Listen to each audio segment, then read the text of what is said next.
Hello friends, we have been discussing the Excel functions and stuff over there in the last session, and I hope it was useful. We discussed the fundamental functions, the math functions, the trigonometry, the log functions, the logical functions and more with the last session, and it could be useful for you.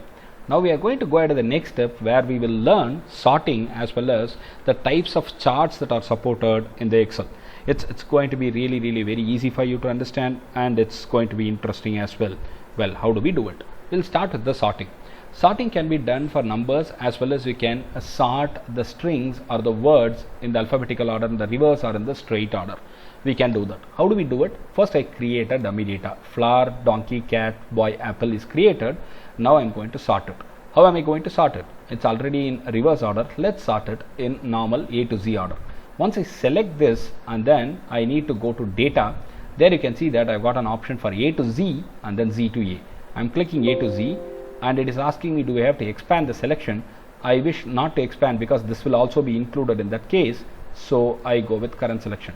Once I do that, it's all sorted properly, and now it's A to Z, apple, boy, cat, donkey, flower.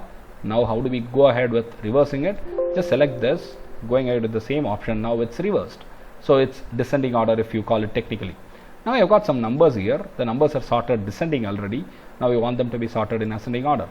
Now you see that it's all sorted properly. So we can use this A to C button and Z to A button for you to get the things sorted in a very neat way. You can also customize stuff by selecting this option, and you can add your own rules over there. It will be very helpful for you as well. Now it's time for us to go ahead and understand the charts. There are multiple charts available which are supported for you to get a clear view of how the data looks like and what are the inferences that you are going to get from the data, and this is something very nice. So there is something called as a scatter chart. The scatter chart places the individual data points in such a way that you can understand the distribution very easily. That's all. Now what I have done, I have created a dummy data set here. Hours worked versus salary in dollars. 3 hours I worked, I got $10. 5 hours I worked, I got $12. 8 hours I worked, $18. 4.5 hours, $11, and 9 hours, $20. So I need to now draw a scatter chart. Select this, go to insert, and there you got options for the charts available, and you need to start hovering on the chart name so that you can easily select the one that you want. Now we are selecting the scatter chart, and this one is called the scatter chart or a bubble chart. Once you click that, this chart gets drawn immediately. I do not like the color, I want to change it. Yes, double click the chart, you get the options here. You can change the way you want. It's very easy for you to change it. And I want to add something more to it. I want to add the column title, the row title, or XY axis title. I want to give a title for the chart itself. All these are possible by clicking this plus button. There you could see that we have got options available with us for axis titles, chart title, data labels. You can see that with the error marks, grid lines, legend, trend line. I'll talk about trend line a little later. It's a very important topic. We'll talk about it later, but otherwise you've got options here. That's what I wanted to convey, and you could see that it's getting reflected immediately. Well, what is the next type of chart? It's pie chart. What is pie chart? Very simple. It is going to give me a clear idea of what is the total amount of share on a particular spending in a particular activity.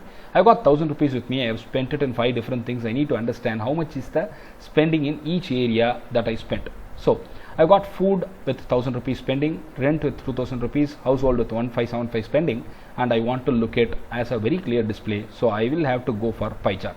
Now you understand that 31% of the money is spent in household, 20% is spent in food, and rest in rent. So this is how we can understand the way things are spent. And how do I get it? Select it, go to insert, and there you've got pie chart, and it's also called donut chart because it looks like donut.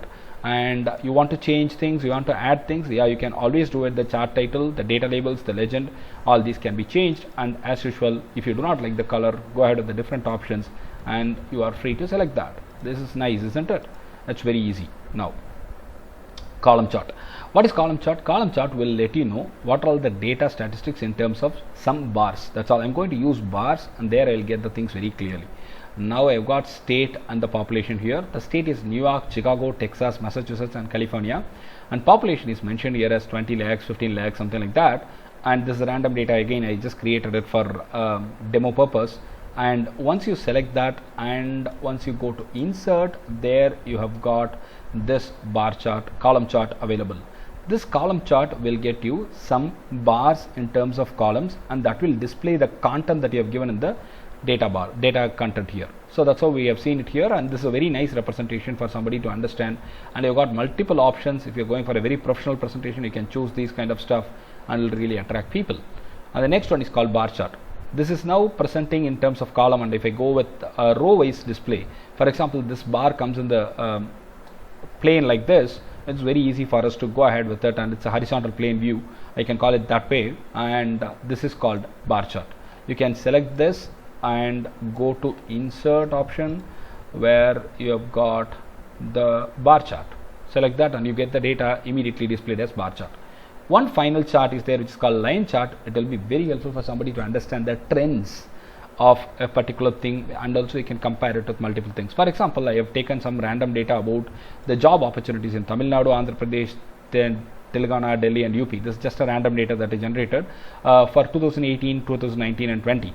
So if I want to go ahead with a view of how it performs, how the content is there for 2018, 19 and 20, I can go ahead with the line chart. I need to select this. I need to go ahead with clicking this button which is called as line chart, and I can understand clearly the trend, and it can be compared for all the states for all the 3 years very nicely. That's it. I have taught you exactly to go ahead with the simple sorting and charts. Tomorrow we are going to see about the trend lines, and then we'll go ahead with the stats. All these are going to be interesting. Stay tuned. If you like the content on the channel, please subscribe. If you have any questions or suggestions, please go ahead and type in the comment section. I'll be happy to answer. Thank you very much.